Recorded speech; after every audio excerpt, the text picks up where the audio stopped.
Good morning बच्चों। आज मैं आप लोगों के लिए एक ऐसा ट्रिक्स लेकर आया हूँ जो नौवीं या 10वीं या 11वीं वाले बच्चे हैं जिसको एटम याद करने में दिक्कत होती है।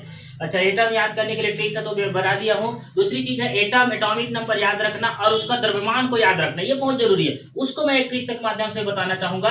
तो ट्रिक्स नंबर ये है कि एटम एटम आपको याद रख लेना है। जैसे हाइड्रोजन हो गया, लिथियम हो गया, इस तरह से आपको पूरा एटम को याद कर। सबसे पहले हमें क्या करना है, 30 तक तो याद कर लेते हैं। चलो एक बार पुनः देखते हैं। जैसे ये आपका एलिमेंट लिख दिया, तुरंत बना दिया है। Hydrogen, helium, lithium, beryllium, boron, carbon, nitrogen, oxygen, fluorine, neon, sodium, magnesium, aluminium, silicon, phosphorus, sulphur, chlorine, argon, potassium और कैल्शियम। ये 20 एलिमेंट को पहले याद रखिए। उसके बाद फिर आगे का भी एलिमेंट बताएंगे।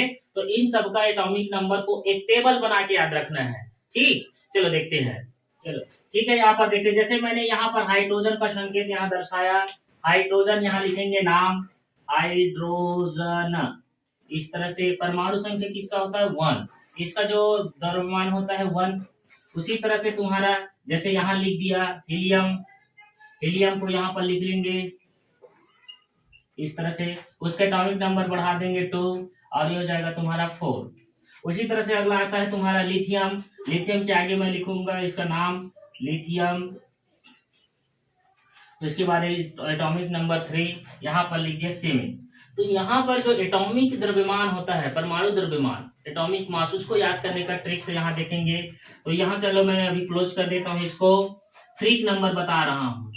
फ्रीक नंबर ये है कि जिसका भी एटॉमिक नंबर विषम संख्या होगा या सम संख्या बताता हूँ। यदि सम संख्या होगा, परमाणु संख्या क्या होना चाहिए, सम संख्या।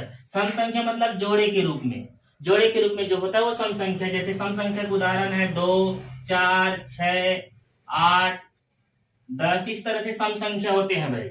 दूसरी चीज विषम संख्या। क्या, विषम संख्या।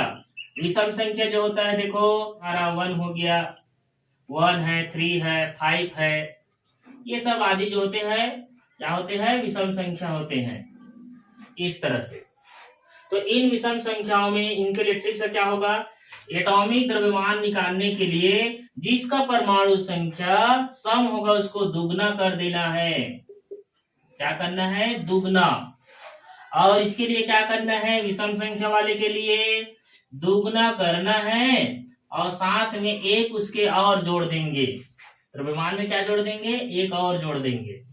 तो इस तरह से आप उसको बना सकते हैं। तो यहाँ पर चलो देखते हैं कैसे होगा उसको। देखे हाइड्रोजन को तो फिक्स उतना ही वैल्यू होता है तो उसको याद रखेंगे। लेकिन ये देखो इसका एटॉमिक नंबर कितना है 2। 2 कौन सा संख्या है, सम। तो 2 का दुगना क्या हो गया 4। उसी प्रकार से लिथियम, लिथियम देखो कौन सा संख्या है, विषम संख्या। विषम संख्या 3 है। तो विषम संख्या के लिए क्या बताए, दुगना करना है और एक जोड़ देना है। तो 3 दूनी 6 और एक क्या हो गया 7। इसी तरह से आगे और एग्जाम्पल देखते हैं। और एग्जाम्पल देखते हैं। जैसे मैंने यहाँ पर ले लिया आपका बोरान, इसका नाम यहाँ लिख देंगे बोरान। बोरान का जो संकेत है वो बी है। परमाणु संख्या कितना होता है 5। अब इसका द्रव्यमान आपको पता नहीं है तो कैसे करेंगे, ये ट्रिक्स लगाएंगे। इसका एटॉमिक नंबर कितना है 5। 5 कौन सा संख्या है, विषम संख्या। तो विषम संख्या वाले को क्या बोला हूँ, दुगना करके एक जोड़ देना है। तो 5 का दुगना कितना होगा 10 और 10 में एक जोड़ दोगे कितना हो जाएगा 11।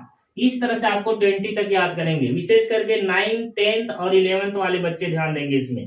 दूसरी चीज अगला देखिए, जैसे कार्बन आ गया, इसका नाम क्या है कार्बन। आप हिंदी में भी लिख सकते हैं। कार्बन का एटॉमिक नंबर क्या होता है 6 होता है। अब ये कौन सा संख्या है, परमाणु संख्या 6। जब परमाणु संख्या सम होगा, सम संख्या आएगा तो उसको क्या करना है दुगना। तो 6 का दुगना कितना हो जाएगा तुम्हारा 12। कुछ कुछ एक्सेप्शन भी है, उसको याद रखना। जैसे नाइट्रोजन, नाइट्रोजन का फिक्स होता है, एक्यूरेट मान बताया गया है नाइट्रोजन। तो नाइट्रोजन का जो एटॉमिक नंबर होता है वो 7। तो इसका इतना फिक्स होता है। ऐसे कुछ कुछ एक आध दो वैल्यू को याद भी रखना है। तो ये क्या है, विषम संख्या है, दुगना करके एक जोड़ना था, लेकिन ऐसा नहीं है। इसका एक्यूरेट मान क्या होता है आपका 14 होता है। अगले ऑक्सीजन, ऑक्सीजन ये तुम्हारा ऑक्सीजन हो गया। ऑक्सीजन का एटॉमिक नंबर कितना होता है 8। कौन सा संख्या भाई? देखो सम संख्या। सम संख्या के लिए क्या बताया? दुगना करना है, तो 8 दूनी कितना होगा? 16। इसी तरह से बच्चों आप लोगों को 20 तक के याद कर लेना है। उसके बाद और ट्रिक्स है आगे के तत्वों का, उसको भी आगे हम भेजेंगे। फिलहाल आप क्या करो, 30 तक के एलिमेंट का संकेत से याद रखिए। जैसे और एग्जाम्पल इसमें करते जाना, आपको पूरा समझ में आ जाएगा। ओके, थैंक यू बच्चों। ये ट्रिक्स आप लोगों को अच्छा लगा होगा, तो वीडियो को लाइक सब्सक्राइब करना ना भूलेंगे। थैंक यू बच्चों, थैंक यू।